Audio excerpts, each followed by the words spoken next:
slunce pálí víc. Táta se vrací, ztrácí směr i klíč. Španělsko ho drží, rajčata letí vzduchem.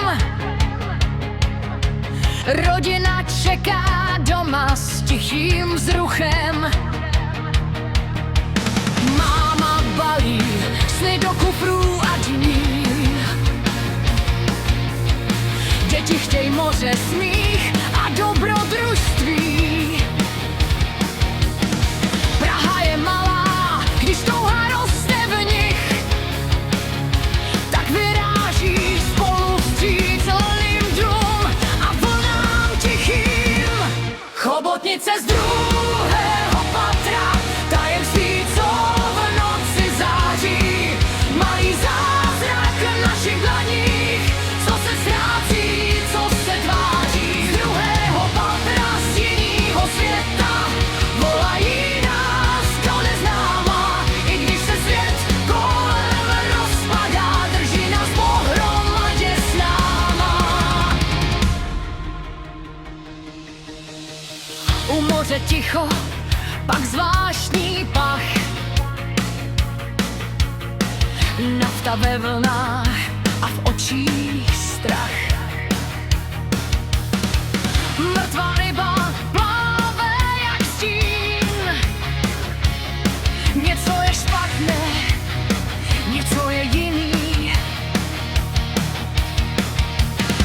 Policie křičí, musíte pryč.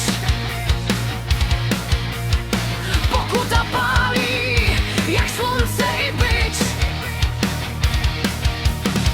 Děti však vidí víc než jen klam.